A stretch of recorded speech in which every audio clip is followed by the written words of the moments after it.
She's the host of her own radio show on Sirius XM, the mother of 6, author of 2 books, and most recently she's embarked on a new path as a stand-up comic. I sat down with her recently to talk about her decision to try stand-up and how it helped her get through the loss of her father earlier this year. Here's my interview with Jennifer Fulwiler. Take a look. Now, since you released your second memoir, Jen, which was One Beautiful Dream, about your life, kind of juggling life and family, you have since embarked on this whole new adventure into stand-up comedy. Why? Well, one of the big things is I realized there were very few people bringing our perspective to stand-up comedy. I enjoy watching stand-up comedy specials. I like following it. And I said, where are the women of faith? Where are the Catholics? Where are the people who live in the suburbs and drive minivans? And I thought I'd give it a shot, and it worked. It worked better than I thought it would. Wow. Now, why stand-up comedy, though? I mean, this seems to be a big leap from you went from atheist to apologist to now stand-up comedyist. I realized that the best feedback I got from my books and from my radio show and everything was people said, we like it when you're funny. And so I thought, well, what is the most pure form of being funny? It's stand-up. And like I said, I tried it once. I didn't think it would go anywhere, but it started working so well, I thought, well, I think I'll stick with this. Comedy is known for being, at least comedy I love, it has an edge of cruelty to it. I mean, most comedy does, which is why if you talk to, and I'm going to, of happy memory, Jerry Lewis used to say, women aren't funny. Right. What would you say to that? I would say women aren't funny when they try to do certain types of humor. I do think that we should all admit that men and women thrive better in different types of humor. So as a woman, I am not going to make the same jokes that one of the famous comedians of old would make. But I think that when you find your niche and you find out what people want from Respond you. to. Right, because I think that one of the reasons we love comedy is it makes the world make sense. And I think we want different things from different comedians. And the greatest thing you can do as a comedian is know what people want from you. Now, your father recently passed away. Yes. This is a big turn. But I remember at the end of September, and it was very sudden. Very sudden. He was close to you. You're his only child. I'm his only child. He was an only child, and my parents were divorced, so we were very close. We saw him every day. He took my children to all of their activities. He was in my house every single day.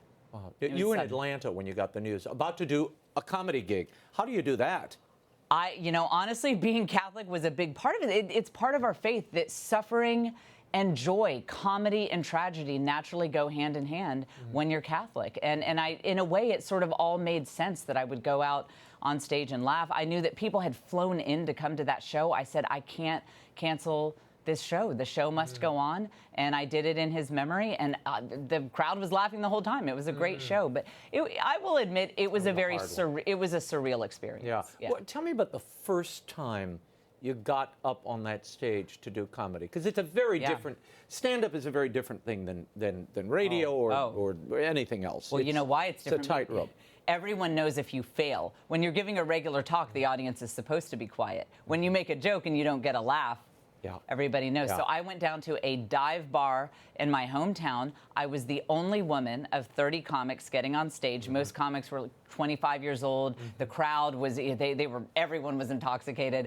And I got up on that stage and I completely bombed. I think I got one laugh. And it was a pity laugh, to be honest, in my whole set. It was the most humiliating moment, like maybe of my life. I know a lot of comics, and I've known a lot of comics in my life.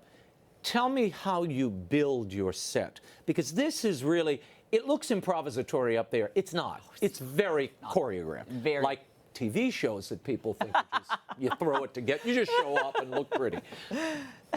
So first of all, I always test it in front of crowds who do not know me. It's easy to get your friends to laugh. I need people who've never heard of me. I go to random comedy clubs. But then, Raymond, you probably won't believe this, but I really do this. I put it in a spreadsheet.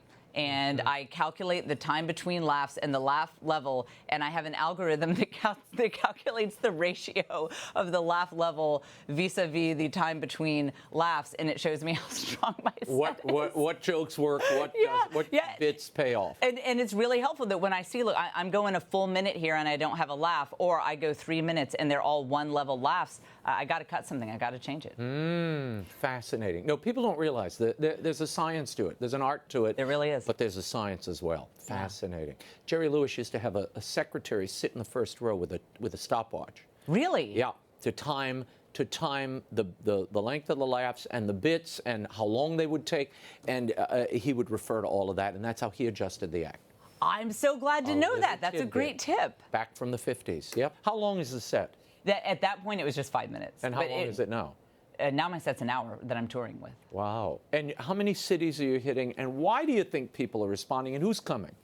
There are obviously a lot of Catholic parents are coming out, but what I'm finding is people are bringing their friends who have totally different lifestyles, totally different belief systems, because comedy unites. It's something that you can invite your boss to. You can invite your neighbor who you don't know very well to. And that's the other thing, that my set is fairly clean. I mean, it's not churchy, squeaky clean, but I'm not going into vulgar territory. So you can invite anyone and know that they're not going to be offended. And so, yeah, we're getting really great crowds at these shows. 7 cities so far. You're also taping a special. That's right. We're in Chicago. We are taping a stand-up comedy special. We're going to release it. People will be able to buy it and watch it. And like I said, I hope that it brings our perspective as parents, as people who drive minivans, as Catholics. I hope that it brings this perspective to a wider market and lets people say, wow, these people are actually kind of fun. They have a good time. And you're still doing the radio show on Sirius? Yep. Every day. What year? Going into what, your third year? Headed into the 5th. Fifth year, yeah, wow. Yeah, I've been doing that for a while. I lose sight of time here. And that's a lot to tour, to be live 2 hours every day on a solo talk show, and then do a tour and have 6 kids. Yeah, that's rough. How do you do that? Do the kids travel with you? Family travels with you? To most of the events they do. Really? Not everyone, but for most of the events they do. Wow. Yeah, we got a whole tour going on. How do you balance this? Not Are you driving? well. Do you all get in a van? What well, happens? for this, we're flying individual kids to different cities, and then the whole family is going to a couple different cities. It's very complicated. It's like moving an army. It's very complicated. This is Patton has nothing on you. Jen Fulwiler, thank you for being here. Oh, Best of luck on the road, and we will see you. All right, thank you. Thank you.